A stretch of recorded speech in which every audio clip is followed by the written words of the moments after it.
Hello everybody, welcome to my channel. My name is Christy and currently we are in Fort Gibson at the Cherokee Native American Cemetery, and we're going to be visiting the gravesite of Crawford Goldsby. Okay, you've heard of Judge Parker on all of these John Wayne movies. So this is back in the era where Judge Parker was holding court. But Crawford Goldsby is a mixed race African Native American, and he was known by the name of Cherokee Bill. Goldsby became one of the most famous outlaws in the history of the Indian Territory.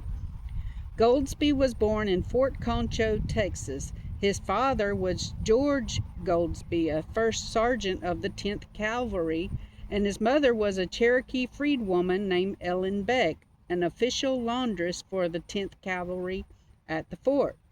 Racial problems at San Angelo, the civilian community adjacent to Fort Concho, caused George Goldsby to go AWOL from the Army. Ellen moved her family back to her home at Fort Gibson, Indian Territory. By the time he reached his teenage years, Goldsby had developed a bad attitude associated with unsavory characters, drank whiskey, and rebelled against authority. His foster father put him out of the house, and he fell in with young men who had criminal designs. In the summer of 1894, Goldsby joined with Bill and Jim Cook and others who became known as the Cook Gang. Near Tahlequah, Cherokee Bill, as he was then known, killed a Cherokee lawman named Sequoyah Houston in a gunfight. On July 31st, 1894, the Cook Gang robbed the Lincoln County Bank at Chandler, Oklahoma. Cherokee Bill shot and killed a barber who was trying to warn the town. The gang committed many killings and robberies, including trains and stagecoaches. In January 1895, Ike Rogers, a Cherokee freedman and lawman, caught Cherokee Bill. While in the Fort Smith jail, the outlaw killed a guard in an attempted escape. Goldsby was executed in 1896 in Fort Smith and was buried in Fort Gibson, Indian Territory. He was sentenced to death by Judge Parker. Crawford Goldsby, alias Cherokee Bill, was executed on March 17, 1896. A jury found Goldsby guilty of the murder of Ernest Melton during a robbery of a store in Cherokee Nation. While awaiting an appeal, Goldsby engineered an escape from the new jail. On July 26, 1895, he pulled a pistol which had been smuggled to him on jail guard Lawrence Keating, who was assisting in the nightly lockdown. As Keating reached for his gun, Goldsby opened fire, killing him. He was once again convicted of murder and sentenced to death.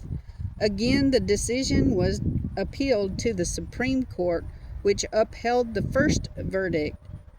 As Cherokee Bill began to walk to the gallows, surrounded by a crowd of 3,000, he remarked that this was as good a day to die as any. Also buried in this cemetery here is Elizabeth Bushyhead, the wife of Cherokee Nation Principal Chief Dennis Bushyhead and survivor of the Trail of Tears. George and Lizzie Sanders, a couple whose graves are also noted at the cemetery. George is a survivor of the Trail of Tears. Chief William Potter Ross, Talahena Rogers Houston, General Sam Houston, she's General Sam Houston's second wife. Writer Marie Jane Ross, the wife of World War I veteran William Penrose Adair. They're all buried here at this cemetery. It's a beautiful view. I'd like to go up on top of that hill just to see what it looks like around here. That's some interesting graves right there, those raised graves there. I can... Eliza, wife of John A. Ross.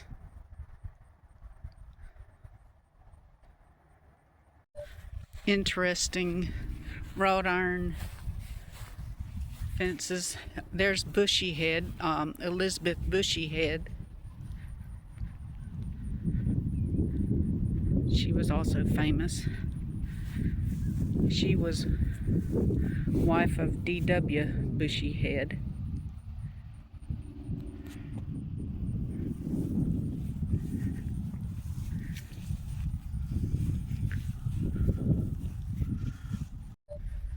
Somebody's in the Halloween mood.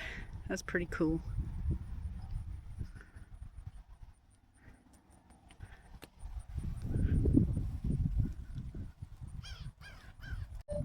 Thought I'd do a panoramic view. So pretty around here.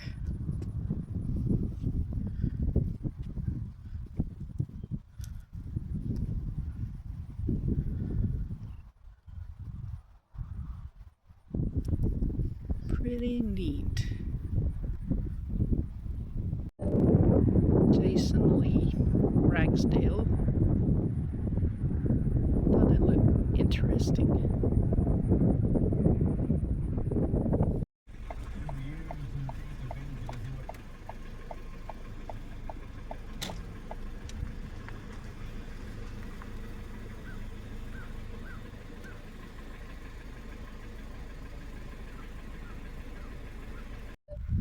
Okay, we're back in the Fort Gibson Cemetery.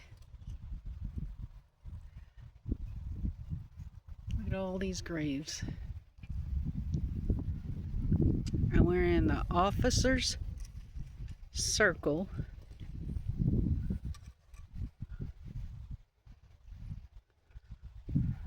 And this is the grave of Talahina. What's her last name?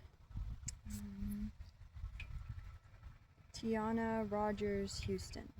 Okay. Talahina Rogers Houston, wife of General Sam Houston.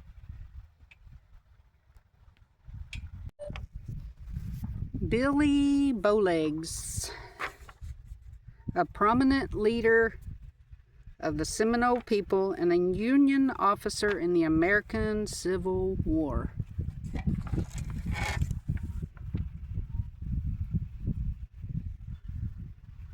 He lived from 1810 to 1859. The number at the top is his number in the grave, cemetery.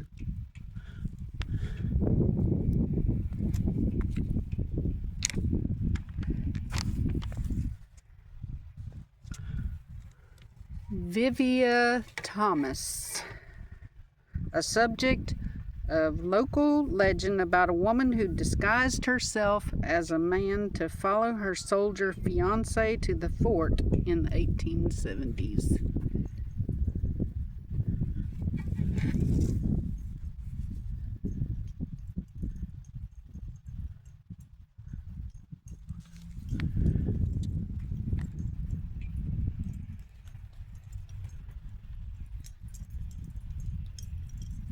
Yeah, Vivia, and then there's Bowlegs.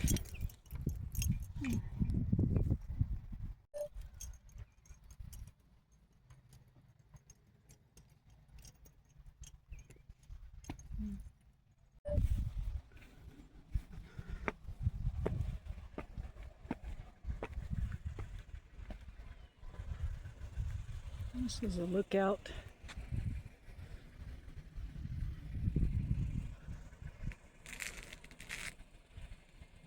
Beautiful property. Hope I didn't make you dizzy there.